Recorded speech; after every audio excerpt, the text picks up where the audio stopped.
Okay. So I really got to see Billie a number of times. These are the ones that stand out in my mind most clearly, but also at the Newport Jazz Festival the last time she appeared there, and she was not in very good shape there.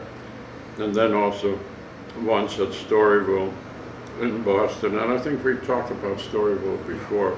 That was George Lean's club, and it was really one of the most well-run places in terms of, it had two levels. Mahogany Hall downstairs was the traditional jazz club, and Storyville upstairs was more for, current kind of jazz. And both in the house band at Mahogany Hall was great. It was Doc Cheatham and Vic Dickinson and Buzzy Druten on drums, and George on piano. Yeah. Who was George? Is a good piano player, in spite of what the critics always jumped on him naturally. But anyway, Billie at Storyville. Very quickly, if I hadn't mentioned that before, George told me that he booked Lester at Storyville, and Lester asked him, who's going to be in the rhythm section. So George mentioned the drummer and the bass player, and then he said, and me on piano.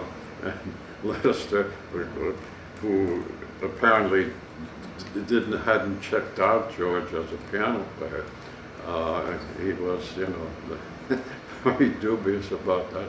So he actually asked George to demonstrate. He said, play a little for me, and then he said, okay. So yeah, well, that Billie was. I heard from her, but and I said that Bud and Paul were the ones who went and we took her out.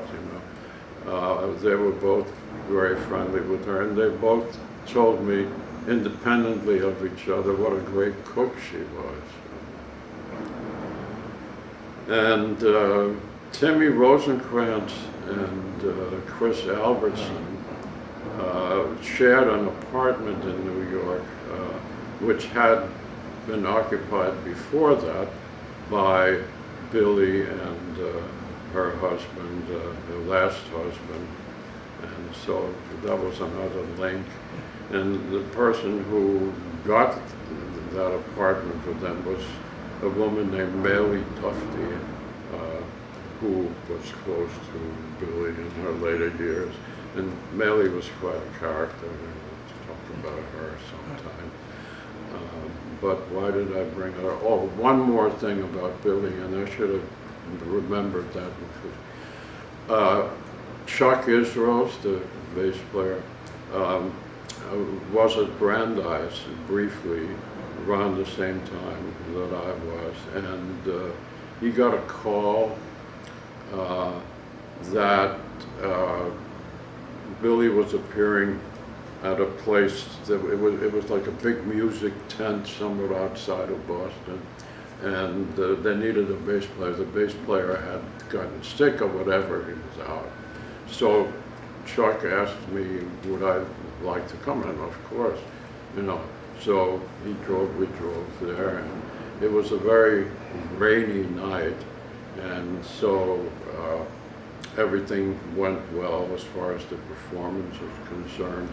But once it was over, and Chuck had packed up his bass and stuff, it had really been raining hard, and the tent was like surrounded by, it wasn't paved, and so everything was like a mud flat it turned into, and the parking lot was quite a walk away from there.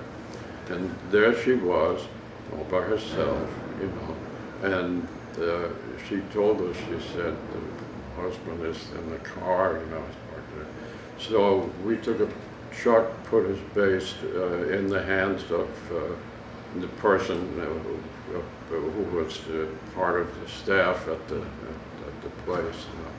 and we took her under our arm, each one side of her. She wore high heels, you know, and we managed to get her through this mud flat, you know,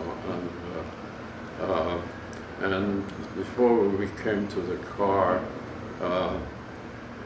her husband, guy, he didn't even come out to help us put her in. So she said, I think, she said it under her breath, but maybe loud enough for him to hear. And she said, let me see if I have to remember exactly what she said. She said something like, a motherfucker, when you need him, he's never there, and when you don't want him, he's hanging around, you know. Her last husband was really a piece of work. She had very bad luck with men, but in part, it was her own fault. One of the interviews that was done in that series with the endowment was with John Simmons, fine bass player, who at the time he was doing the interview knew that he was dying. He had cancer and he was going to be a goner. So he was totally open about everything. And he had been very close to Billie, and close as can be. And he said in no uncertain terms that, you know, her problem with men was that he said she was a masochist, you know. So she picked these guys who were really bad for her, including Joe Guy, who got her involved with John, which is really, really sad because she was, you know, she had found the right man to take care of her, you know, but it didn't happen. You know that she said that Benny Goodman was the best dancer she ever knew? No, I didn't know that. I think they probably did more than dance. But I said that because there's all kinds of, you know, negative stuff about Benny. Albert Murray, who was a dear friend of mine, he really hated Benny Goodman for some reason, you know. But, you know, Benny was a complicated guy. But get back to singers, all right, so that was Billie. And as you can see, these relatively brief encounters I had with her were all very, you know, kind of really memorable. They were almost like chapters in a novel. Very short, but very powerful vignettes.